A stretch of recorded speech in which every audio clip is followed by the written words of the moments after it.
Blog Talk Radio.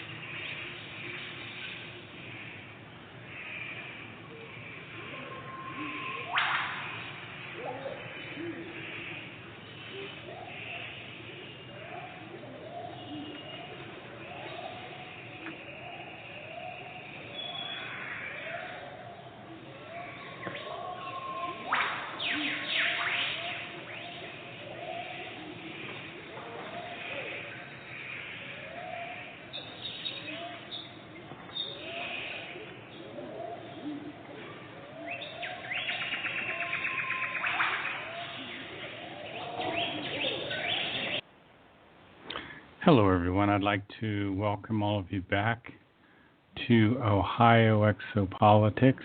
I'm your host, Mark Snyder.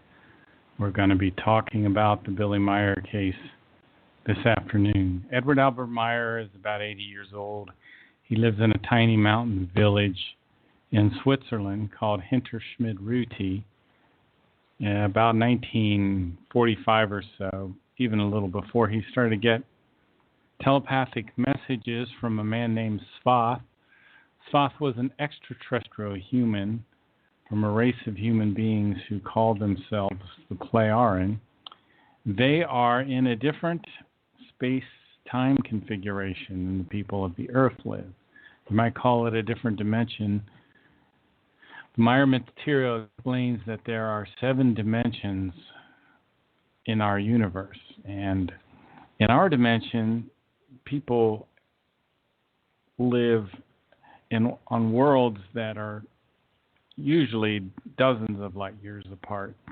But in the Plejaren system, in the Plejaren's dimension, and their time-space configuration, people can live in planets that are relatively close.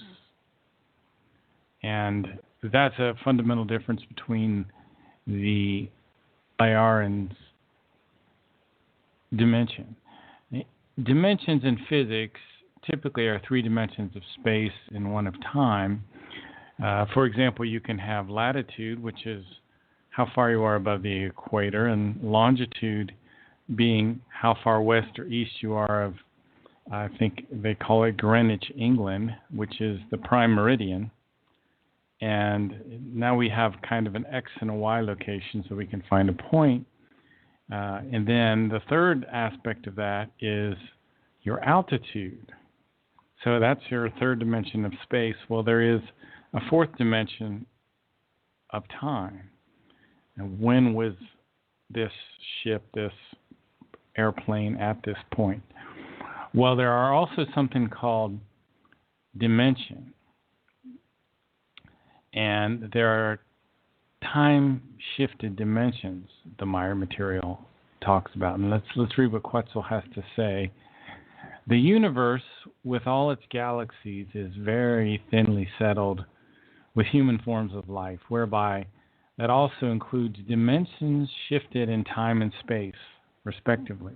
All existing space-time configurations, many planets and moons carry only very lowly microscopic organic life, or only forms of life like mammals, birds, fish, beetles, insects, and so forth, and have nothing to do with higher forms of life.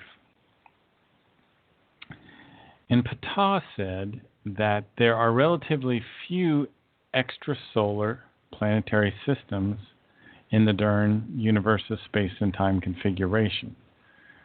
They are rare indeed when compared to these other space-time configurations. On the other hand, in the dimension where we and all our groups of the Henoch lineage live, numerous solar systems exist that contain planets capable of supporting great varieties of life. Even our earliest ancestors traveled to these dimensions with the shifted space and time configuration in which we now live. And for this reason, we, as well as other Henoch lineage groups, have been knowledgeable about them since the days of yore. And Billy asked, what do you mean by relatively in regard to the planet-carrying solar systems? Ptah says many planets exist in numerous solar systems within the space-time configuration of the Dern universe. That's our universe. If I may say so, however, by comparison to those in our dimension, these systems are extremely spread out. This means that the many planet-bearing solar systems in this galaxy, the Milky Way, are very far apart from each other, while in our dimension, in our galaxy, countless solar systems with planets are close to one another, that is, very densely grouped. And this explanation tells us that in billions of galaxies within the space-time configuration of our DERN universe, there exist many solar systems that are also have planetary systems grouped around them, although they are incredibly far apart. For this reason, there may be dozens, hundreds, or even thousands of light years between two planet-bearing systems. The fact that planets exist within a solar system does not necessarily indicate the existence of any life on these worlds. So what Ptah and Quetzal are saying here is that in our space-time configuration, there is life, there is human life. In our galaxy, I believe there are 7 million solar systems that contain life. But the planets that contain life on these systems are pretty far away, and compared to their space-time configuration, the space-time configuration that the Plejaren live in, there are many more populated worlds in that space-time configuration. Now here in the Milky Way galaxy, in our space-time configuration, there's about 7 million solar systems that support higher life, and I think in an earlier contact report they said about 2.6 million human civilizations in our Milky Way galaxy that are advanced. But if you would go from one planet to another, to find the next advanced civilization supporting human life, it could be dozens of light years, where in their space-time configuration, these planets would be much, much closer. So let me continue here. It says, for this reason, one need not search for life-bearing planets as though they were needles in a haystack, which is the case in our universe's dimension, where astronomers have been looking for different planets in the solar systems for quite some time. Until recently, their undertakings have been in vain, but this situation changed recently when 2 Swiss residents discovered for the first time that other suns also have planets. This is in 1995. This is a little bit older information in some ways, but still very, very interesting. And it's interesting how much material there really is with the Meyer case. And I have been talking about certain things having to do with our future. And for example, in 2020, there is a possible collapse of the USA that's discussed in Contact Report 544. And like I've said before, I'm hoping that we're going to be spared this untimely event.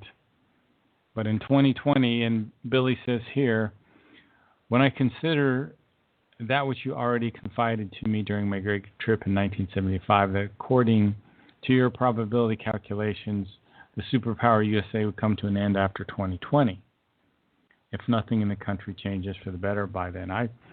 I'm thinking that things have changed for the better, that we're going to be here beyond 2020, but there have been many things. There is, I still think, very much a possibility of, as Billy has said, 2 civil wars that could come to the United States, and our country could split up into 5 different areas, 5 different regions, which is very, very possible. Which I certainly hope that is not the case, but who knows at this point? I wanted to go back over my terms a little bit. Creation, the German word is Schöpfung, and this is identical to universal consciousness. And the universe has an internal and external body. I've never heard that elaborated on any farther, though.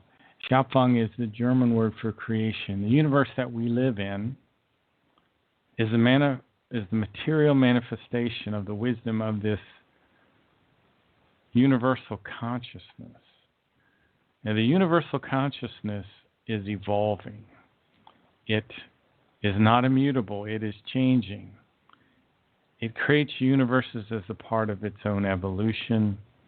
It creates human spirit forms, which you could think of as a fragment of the universal intelligence, the universal consciousness. We all have a spirit form, which is called a Geist form in the German. It resides in an area in our brain called the superior colliculus. The superior colliculus controls sight, eye movement, the integration of our senses. And our spirit form lives there. The spirit form has many, many millions of lifetimes. We spend 40 to 60 million years incarnating into physical bodies. And then in the sixth stage of our evolution, we go into a half physical, half spiritual state. And then we eventually move into the first level of the spiritual plane, which is called Arahata Athrasata. And we can spend as much as 2.9 billion years evolving in the spiritual plane before we unite with the universal consciousness. And when we do unite with universal consciousness, our spirit form becomes conscious, truly conscious. Right now we have a spiritual consciousness, but it's not really focused on your decision making. It's not really creative in that sense. It is kind of recording things. What did Semyase say? Semyase said, every human has a spirit form that never sleeps, never dies. It records all your thoughts and impulsations, and it will tell you if your thinking is right or wrong, if you've learned to pay attention to it. So the spirit form, again, resides in the middle of your brain in an area called the superior colliculus. And it remains, the spirit form is the part of us that never dies. It remains after death, but it does leave the body. And it is a minute piece of creation. It animates our physical body. It causes the heart of the fetus to beat. The spirit comes into the body of the fetus 21 days after the sperm fertilizes the egg. The spirit is no larger than a needlepoint. Its energy is enormous, and it spreads out evenly like a web over all parts of the body, inside and out. And the spirit energy stays in the body for about 3 hours after death. And at that time, organs can be harvested. You can you can be a donor of your kidneys, your heart, but it has to be harvested while that residual spirit energy is still in the body. Eventually, nature absorbs this energy in the course of about 3 hours. Semyase had some very interesting things to say about the human spirit form. Semyase was Billy's third contact, and she was about 344 years old in 1975. In contact report 10, a pretty woman with fair skin, sparkling blue eyes. And she said the human bears a spirit that does not die nor sleep during the deepest sleep. It records all of our thoughts and motions. It informs the human whether his thoughts are correct or false if he's learned to pay attention. The spirit is also called the bearer of the creative realm. She called it the wonder of all wonders. And Semyase said, life is a teaching of the Spirit for the Spirit. So the purpose of our life is related to the human spirit and related to the evolution of our consciousness. Our spirit has a controlling factor called the Gemut. The Gemut controls the thoughts and the feelings of your spiritual consciousness. The Gemut is the counterpart to something called the psyche. The psyche controls or administers the thoughts and the feelings of the material consciousness. The material consciousness is the actual personality of a human being. It is the only thing that can be creative. Your material consciousness creates drawings, inventions, books, etc., writes music. Your spirit form cannot do that. Your spirit form is not creative. Your material consciousness is the force of the human body in which all functions of decision-making takes place, the thought processes, considerations, all that is in the material consciousness. And part of your material consciousness is your psyche. And your psyche generates your mood. It's the atmosphere. It's your inner attitude.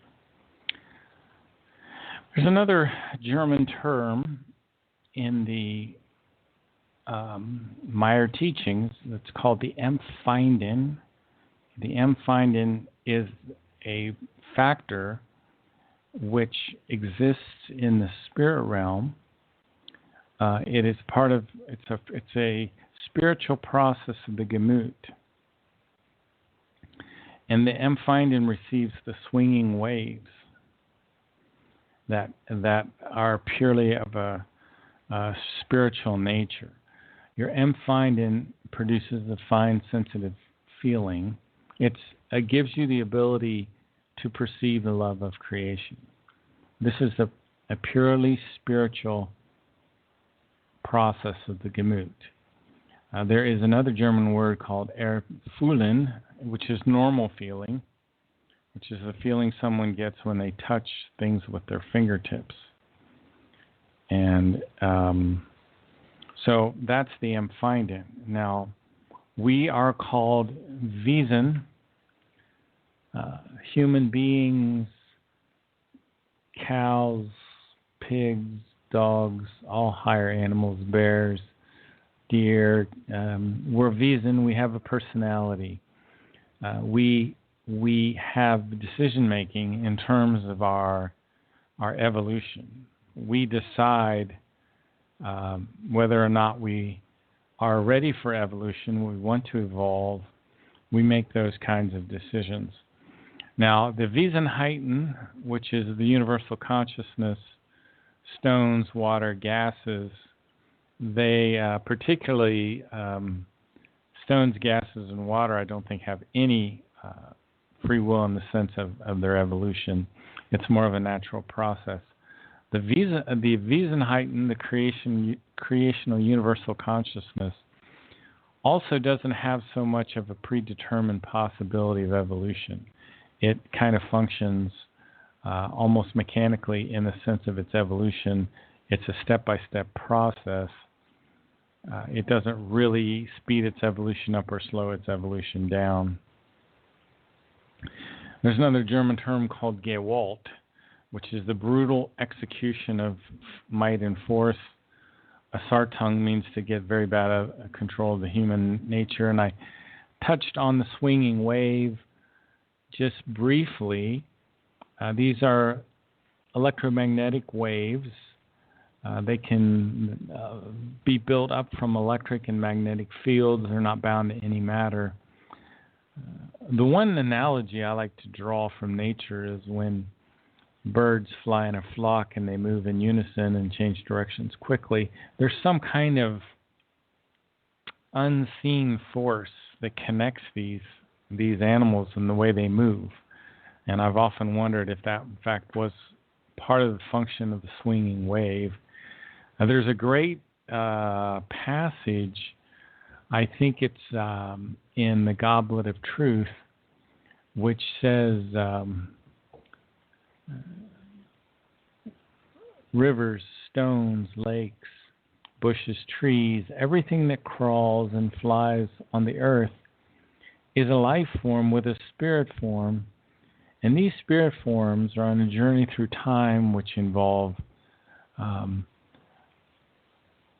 life and death, and we move into the spirit realm during the death. And this is just a very fascinating passage that kind of talks about how nature works, about the processes of nature.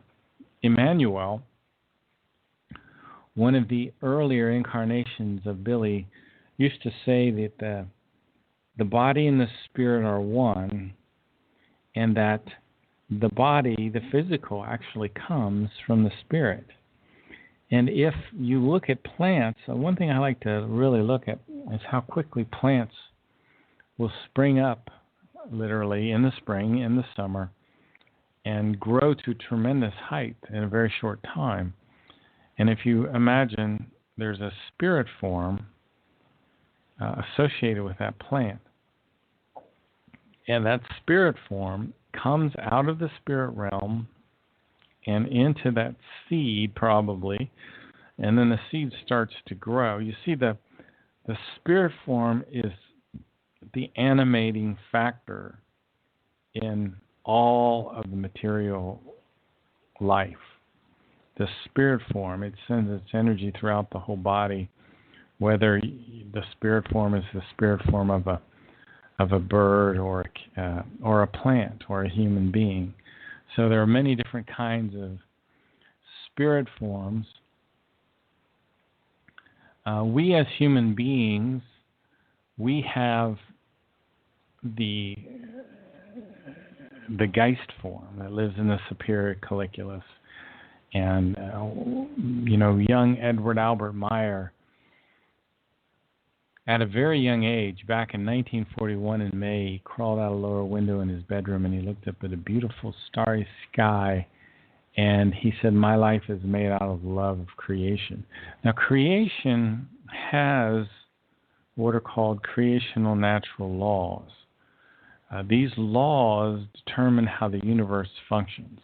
One of the laws that we need to learn to live by is the law of striving, and to be continually working to improve ourselves. And striving involves day-to-day chores, cleaning up your house, your garage, pursuing hobbies. You need to use your time for striving all the time. Even other than meditation or sleep, you should be striving. And the more you strive, the more sense of life that you'll have, and the greater your happiness. When people fall into degeneracy and they become addicted to video games or watching TV or name it, alcohol, sex, whatever, eventually they lose their sense of life, because the meaning of life comes from striving. And that's really what your spirit longs for, is working out the problems associated with whatever that particular task is. And as long as you're striving, you'll maintain your sense of purpose and your happiness. Your striving is related to the evolution of your consciousness, evolving. And Billy has a very ancient spirit form. And when he was a young boy in May in 1941, he's looking up at the beautiful starry sky, which he had done in previous lives. If you look back at the teaching of Emmanuel, Emmanuel taught about looking at the stars and contemplating creation. The same thing is going on here in this young boy in Switzerland. And he's looking at the stars and contemplating this universal consciousness. And he says, my life is made out of the love of creation. And he said, since ancient times, I lived among the stars, And suddenly Billy knew who he was, and he knew what his purpose on this earth was. At that time, see, Billy was getting these impulses from the storage banks. Now, one of the aspects of the Maya material that we sometimes forget is Billy is called the universal prophet. And each universe brings forth a universal prophet. I shouldn't say really Billy, because Billy is the current incarnation of this ancient spirit form that is the universal prophet that materializes again and again as a human being in order to help various humankind speed up their evolution. Evolution is a very important concept, and different living beings have different kinds of evolution. And one example of evolution is called the conscious evolution of the consciousness. And this is the kind of evolution that a human being experiences. Every life form is included within the natural creational law of development, of evolution, in spiritual, consciousness related, and in a material way. However, every life form has its own specific evolution. Evolution is also means to develop powers, force, abilities, and skills that you don't have yet. And when you develop these powers, forces, abilities, skills, this is part of evolution. Now, there's something called subconscious passive slumbering skills. And I have not studied this concept in any kind of depth. Maybe something to look forward to in a future show. But evolution is not necessarily guaranteed. You're not guaranteed that you will evolve. You must work at it. And evolution is not the accumulation of chance and chaos. The external storage banks, and it's the laws and recommendations associated with evolution are in the external storage banks of the universe. And they are actually in our memory to a certain degree. Everything is well ordered. There's no in the universe is not chaos. There is evolution. Now, Billy talks about how Darwin's theory of evolution is wrong, and I don't really want to go into that right now.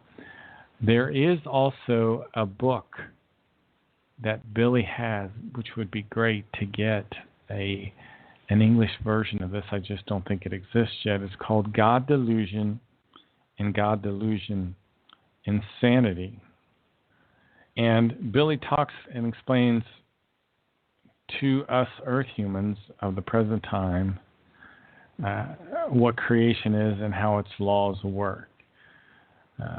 So one of the laws of the universe that we must take great care with is called the principle of cause and effect, or causality, to make sure that we correctly understand that.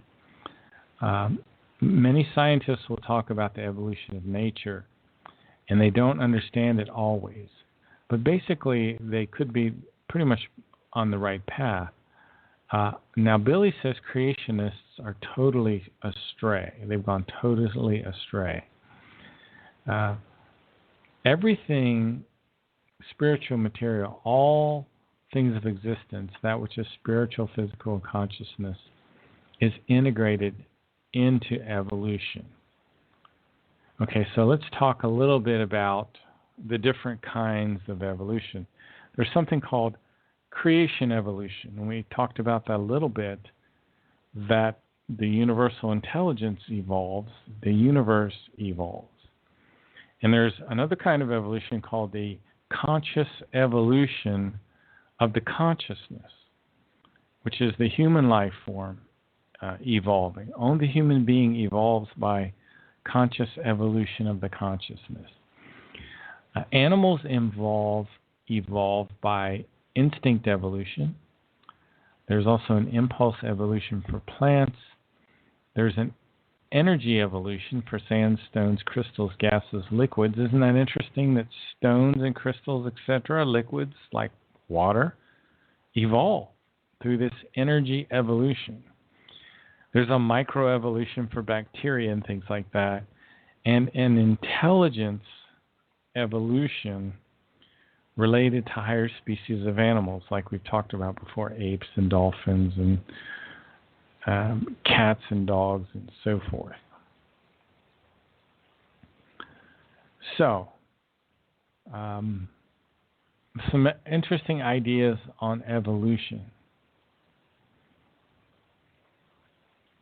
Now, so there are some common misconceptions about evolution, one of which is power struggles and lust for power is characteristic of the human life form in its course of evolution.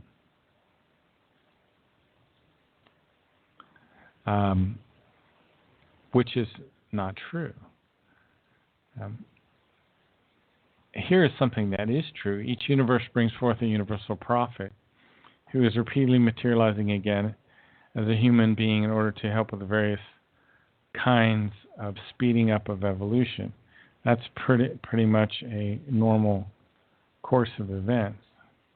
So anyway, I just wanted to cover evolution there briefly. That was a very kind of interesting tangent.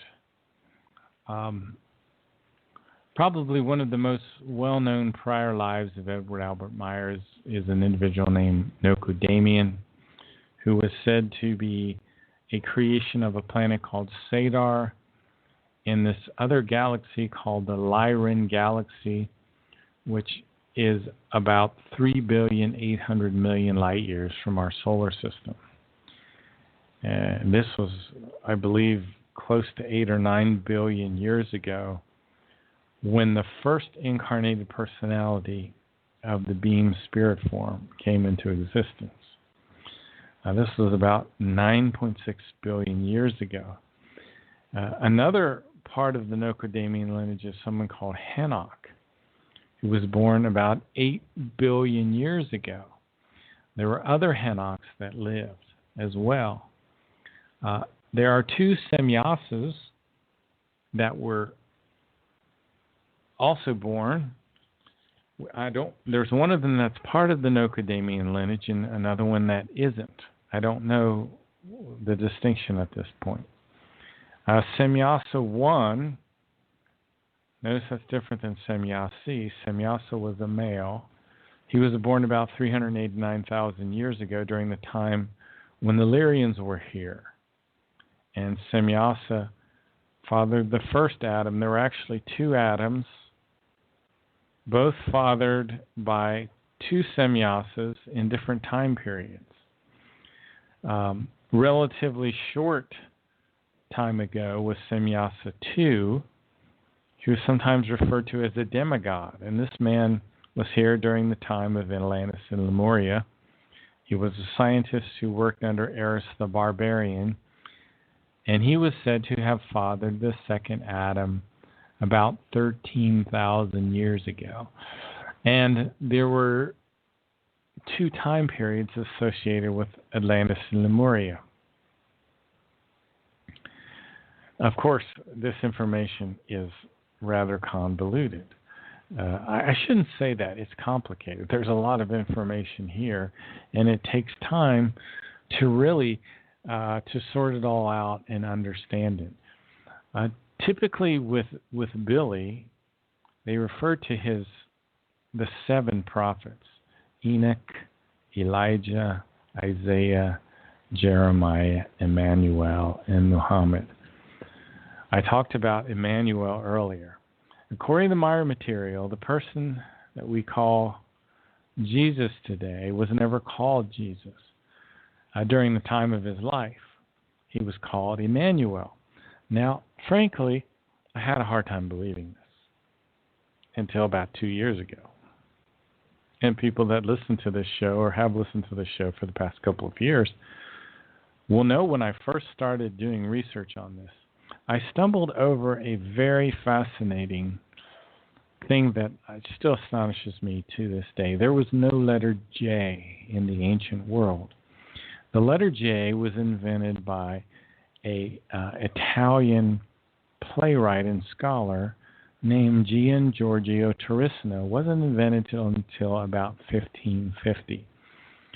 And at that point, Turissino started substituting in certain words the letter I or Y for the letter J. The first true version, the 1611 version of the Bible, there was no Jesus. They called him our Lord and Savior, IESVS. And they didn't use the name John and James either, because there was no James and John in the ancient world. They had very difficult names to pronounce. That's maybe why they ended up changing some of these names. The book of Job originally was the book of IOB. So, for whatever reason, they started calling Emmanuel Jesus at some point. Now, if you look into this in depth, there is a school of thought that says he was originally called Iesus, I-E-S-U-S. There's another school of thought that says he was called Jesus. And there's still another school of thought that says he was called Yeshua, which is related to the Hebrew. But if you look in Matthew chapter 1, verse 23, it says clearly his name will be called Emmanuel. Same thing in Isaiah chapter 7:14. Now, today, Christianity says, oh, no, that's not his name. That's just a title. And I was so indoctrinated and not even realizing it. For many years, I just set this whole part of the Meyer information aside, and I really didn't know what to do with it. It didn't seem logical to me until I ran into this. It was like a bell that just made it all fall into place. So it's really difficult for us to appreciate the level of confusion and misunderstanding that is regarded as fact now. We'll have to see how this all plays out as time goes on, and we'll have to pay special attention to. I think as time goes on, we're going to start to learn more and more that the Meyer material is correct. Now, another thing, the prophet that we call Enoch was really called Henoch at the time of his life. And there were multiple prophets with the name Henoch that lived in different time periods that are part of this lineage that they call the Nokodamian lineage. Elijah or Elijah is also one of the incarnations of Billy. I shouldn't say Billy. I should say his spirit form. It was a previous personality. So when you look at a personality, a current person alive, they had previous personalities in earlier times.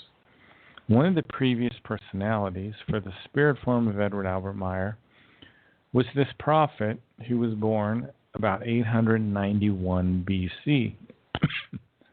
And he was known the lover of creation, sometimes called the Ishwish is my teacher. His disciple was named Elias, and he's mentioned in the Talmud of Emmanuel.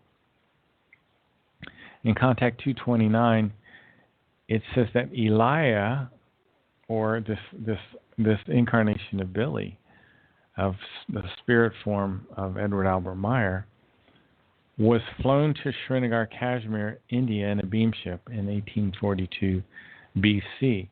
And there are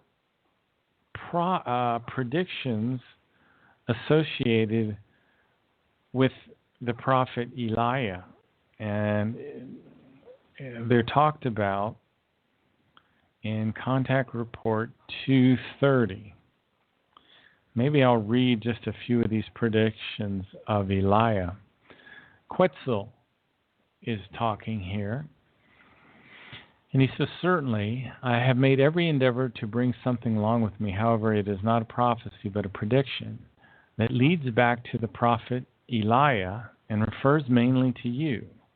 To make it understandable, I had also to rewrite his old style of writing into the German language of today. So listen then with what he had to say." Now this is Elijah talking about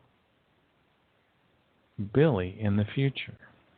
And it says, "As herald of this world, I see and hear and know what will happen in the very distant future. It will be in centuries when the herald of the new time will raise his voice and teach the world and cause great turmoil, and thus his life will be threatened. I see and hear and know because my eyes and ears are open, and see and hear in heaven what will be happening in the very distant days to come. Like taking a gigantic step, I traverse with my eyes and ears the days to a distant time, to a free country, and to a place which is still unknown to you, and which you are not yet able to see. There will be the most courageous of all courageous ones, the most holy of all holy ones, and he will teach powerfully and proclaim the laws and the commandments of creation. He will have knowledge of the script like I, and will be able to listen to heaven. And he will be the eye, the ear, and the conscience of the human beings. And he will let human beings see the power of the creation, and let them hear creation's laws. He will be seeing, and he will be a seeing and a knowing one, and a mediator, whose hands writes down the words of those who will come from the stars. He will be the third one to follow me, and will be a continuation in the living again of these prophets, who were born before me as other personalities of me. His word will reveal the hidden structure of the world, as well as many secrets of creation. And he will fill the gaps of memory that lead from one point of the past or of the present into the future. Thus he will show the map on where happenings design the new time, which are caused through the human beings.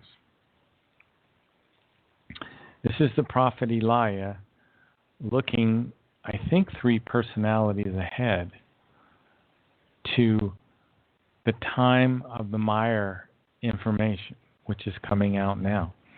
It says here, the new herald will have to endure much hardship. His father will be a simple shoemaker, and his mother a simple woman, who will give birth to 3 sons and 4 daughters. One of the sons will be called the guardian of the treasure. That is Edward Albert Meyer, and he will be the new herald.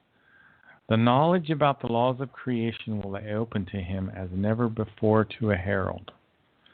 And he will be the one who brings to light again the true teaching and true words of the old heralds, and will make them accessible to human beings.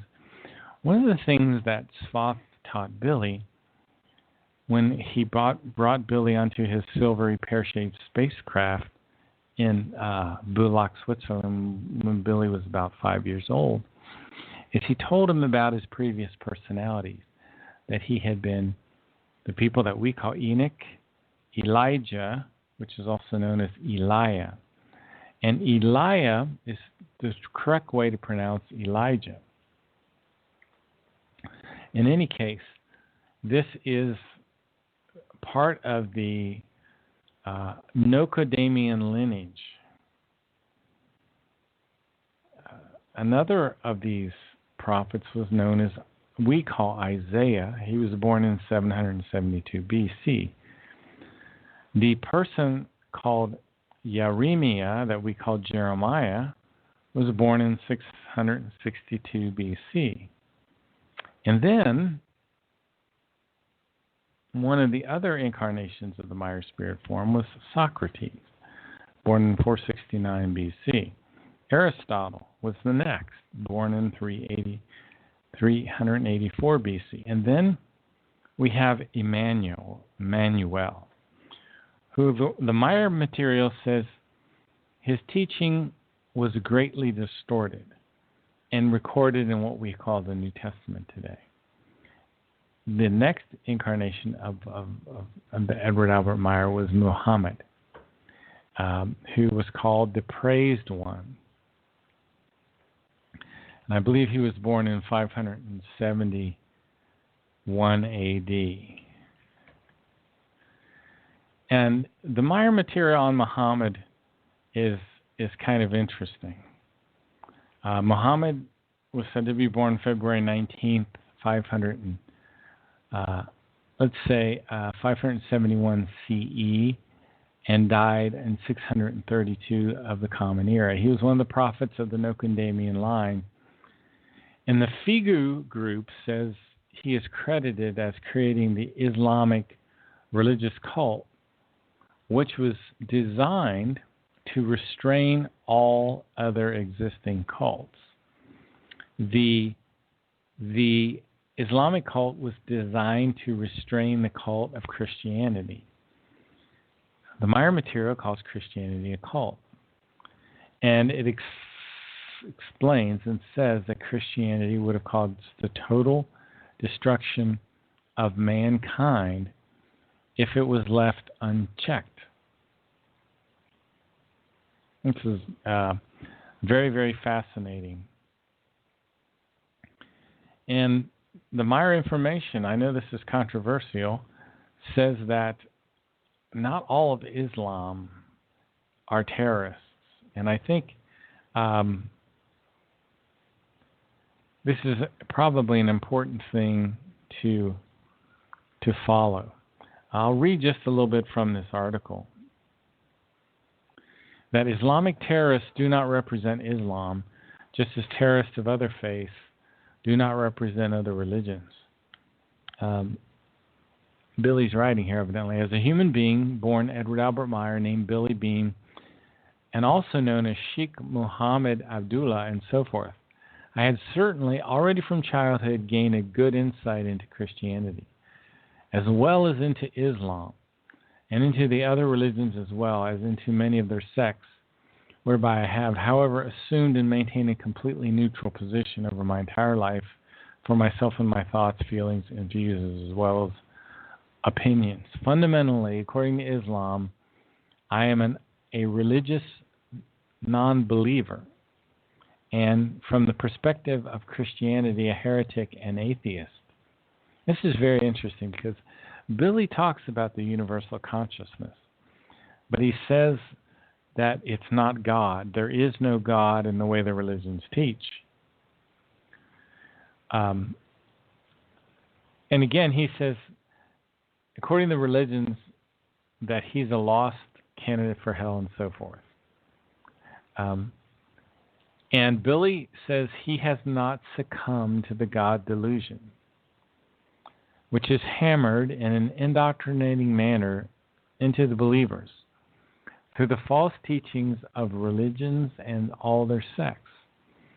For these above-mentioned reasons, I am also able, in a neutral way, Billy's always talking about being neutral, to correctly judge things which are actually or seemingly associated with belief, religion, and sectarianism.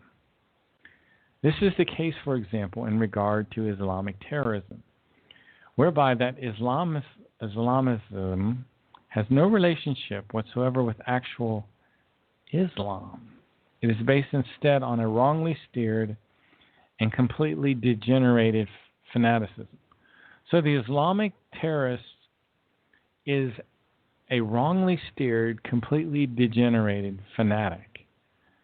Unfortunately, it is the case that wherever terrorist attacks occur, those are immediately associated with Islam, as they also are with other religions. However, and indeed, depending on which religion the terrorists belong to in each instance.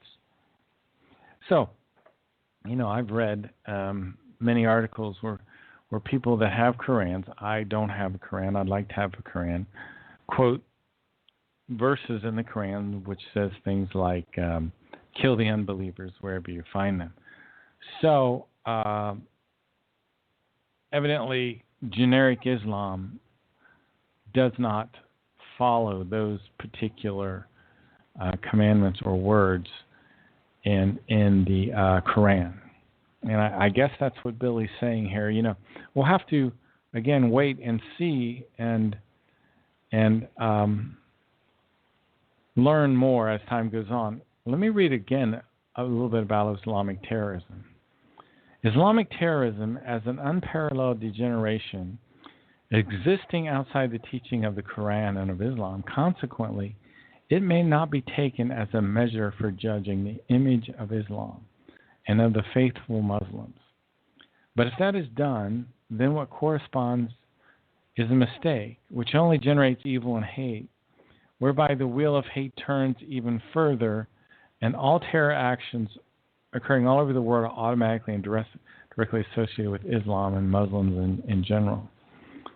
And this also happens when terrorist actions are caused in different ways and are carried out by Christians, Hindus, and Jews, and so forth. So, this is one of Billy's writings. And he calls himself, in this writing, Billy Beam Muhammad Abdullah. So take that for what it's worth. We've been looking at the Nokodamian lineage, or the line of the Myers-Spirit form. And we talked about Enoch, Elijah, Isaiah, Jeremiah, Emmanuel, Muhammad, and Edward Albert Meyer. And there were others, again, born in that line that we've talked about, such as Aristotle, such as Semyasa I and Semyasa II.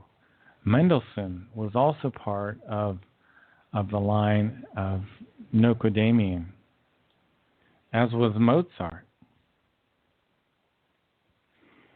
So, there's much to learn in the Meyer case in any way you look at it. Another interesting and strange topic in the Meyer case, and another one that if you have a religious background is going to curl your hair when I start to talk about it a little bit, especially the way it's defined in the Meyer case. The number 666. So I'm going to read a bit about this. Let me start here. Now, as one explained to me once, we're talking about numbers.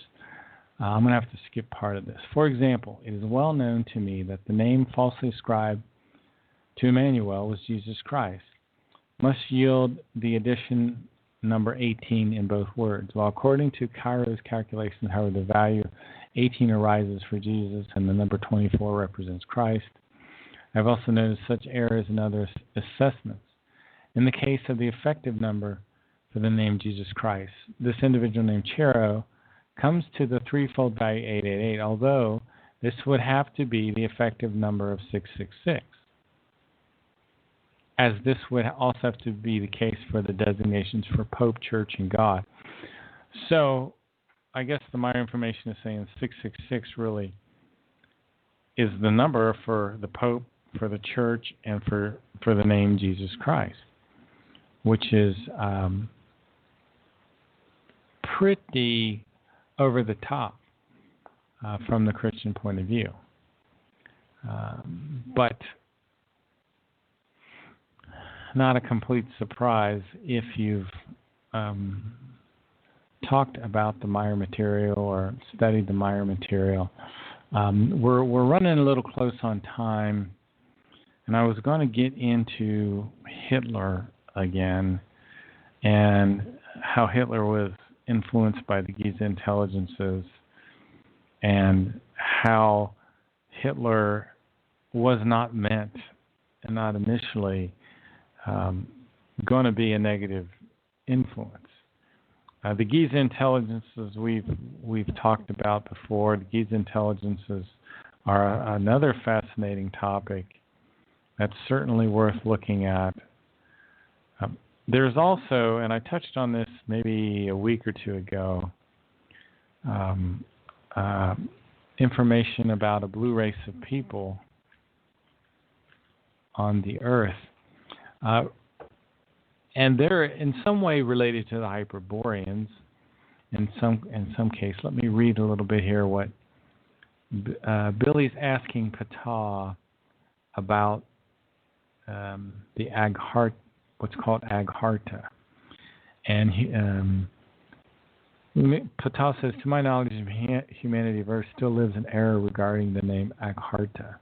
In general, it's still erroneously called Agharti. You forget that I was in India, Billy says, and in the Himalayas for a long time. And Billy actually encountered some of these blue human races. I'll skip forward a little bit. Ptah says, however, this much may be said in the vicinity of Shigatse in Shampula is the underground realm of Agharta. Boy, this would be good to do a whole show on, wouldn't it? The capital and center of the distant descendants of extraterrestrials on Earth. And that's one of the big things here is we've had extraterrestrial humans on the Earth hundreds of thousands of years ago. They had ships. They built great structures like the pyramids. There were wars. There were catastrophes. Entire civilizations got wiped out. Some of these people escaped. Some of them didn't. Some of them became, they reincarnated on the Earth. Millions of older spirit forms exist on the Earth like these people from Agharta. Some of them are still in their groups. And the Hyperboreans, for example, in Mount Shasta, I don't know I think they may have left the Earth, but up until 1995, they were still here. In any case, something very interesting to study for next time, Agharta. And you're listening to Ohio Exopolitics. Hopefully we'll be back on tomorrow to talk a little bit more about the Meyer material. Have a great day, and we'll talk to you in the future. See you tomorrow. I'm hoping 3 p.m. Have a good evening. Bye-bye.